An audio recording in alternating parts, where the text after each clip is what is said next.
और सीधे चलते हैं मुंबई, जहां भारतीय जनता पार्टी के वरिष्ठ नेता और केंद्रीय गृह मंत्री अमित शाह महाराष्ट्र विधानसभा चुनाव के लिए पार्टी का संकल्प पत्र जारी करने के बाद संबोधन कर रहे हैं।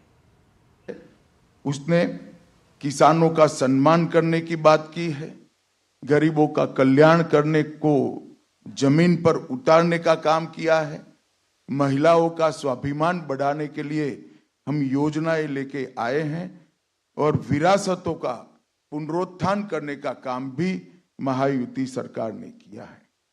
मित्रों, आज मुझे बहुत खुशी है कि जब मैं अंबेडकर जी की भूमि पर खड़ा हूं, तब अभी अभी कश्मीर में जो चुनाव हुआ, आजादी के बाद पहली बार कश्मीर का चुनाव के बाद मुख्यमंत्री का शपथ अंबेडकर जी ने बताए हुए संविधान से हुआ है।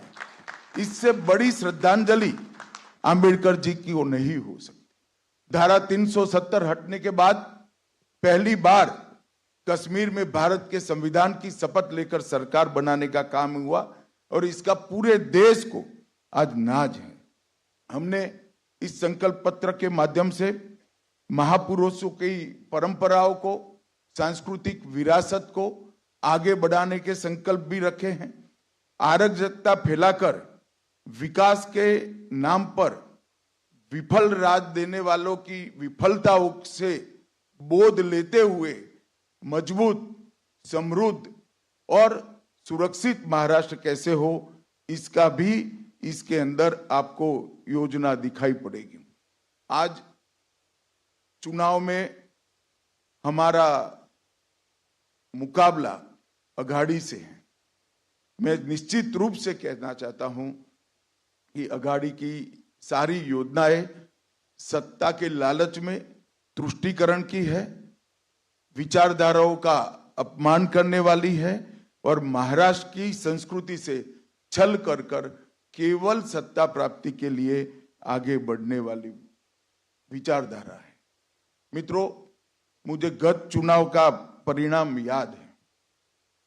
आज मैं महाराष्ट्र की जनता के सामने कहने आया हूं कि आप लगातार तीसरी बार महायुति की सरकार को आपका मैंडेट दीजिए।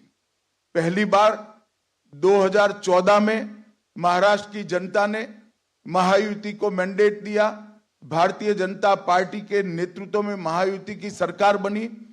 19 में भी मैंडेट भारतीय जनता पार्टी और महायुति के लिए था, मगर जनादेश का द्रोह कर सत्ता की लालच में वो जनादेश को नकारा गया और अंततोगत्वा जो कृत्रिम होता है, जो बनावटी होता है, वो लंबा टिकता नहीं है। वो सरकार गिरी और फिर से महायुति की सरकार बनी। महायुति एक मुश्त होकर, एकजुट होकर मोदी जी के नेतृत्व में सिद्धांतों के आधार पर महाराष्ट्र का कल्याण करने के लिए आगे बढ़ रही है और अघाड़ी की सरकार बनाने का जो लोग दावा कर रहे हैं, उनका चुनाव अभियान भी आंतरिक विरोधाभासों से घिरा हुआ है। मैं आज इस मंच से उद्धव ठाकरे जी को पूछना चाहता हूं, क्या वो कांग्रेस के नेता राहुल गांधी को इतनी विनती कर सकते हैं कि वीर सावरकर के लिए 2 अच्छे शब्द बोल दे? क्या कांग्रेस का कोई नेता सम्माननीय बाला साहब ठाकरे के सम्मान में 2 वाक्य अच्छे बोल सकता है क्या? ये अंतर विरोध के बीच में अघाड़ी की सरकार बनाने का स्वप्न लेकर जो लोग निकले हैं, उनको महाराष्ट्र की जनता जान ले, ये बहुत जरूरी है। भारतीय जनता पार्टी जब संकल्प लेकर आती है, संकल्प पत्र लेकर आती है, हमारे संकल्प पत्थर पर की लकीर होती और पूरे देश ने देखा है, चाहे राज्य हो, केंद्र हो, भारतीय जनता पार्टी की सरकार, एनडीए की सरकार, महायुति की सरकार जब जब बनी, हमारे संकल्पों को सिद्धि में परिवर्तित करने का काम हमने प्रयास पूर्वक। कोई नहीं मानता था कि धारा 370 का वादा समाप्त हो जाएगा, इस देश से धारा 370 चली जाएगी, मगर आज धारा 370 को समाप्त करने का काम मोदी जी के नेतृत्व में एनडीए सरकार ने किया। कोई नहीं मानता था इस देश में सीएए आएगा, कोई नहीं मानता था। इस देश में यूसीसी की शुरुआत हो सकती है, कोई नहीं मानता था कि इस देश के अंदर ट्रिपल तलाक समाप्त हो जाएगा, कोई नहीं मानता था। इस देश में राम जन्मभूमि का मंदिर 550 साल के बाद सम्मान के साथ राम जन्म के स्थान पर ही भव्य मंदिर दिखाई पड़े। इसके साथ साथ हमने वादा किया था समृद्ध भारत का।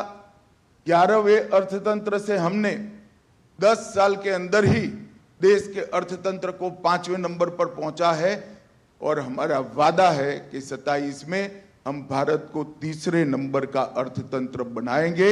इस वादे की ओर हम तेजी के साथ आगे बढ़ रहे हैं। तो केंद्रीय गृह मंत्री अमित शाह ने आज महाराष्ट्र विधानसभा चुनाव के लिए संकल्प पत्र जारी कर दिया है और उन्होंने साफ तौर पर कहा है कि ये संकल्प पत्र नौजवानों, किसानों और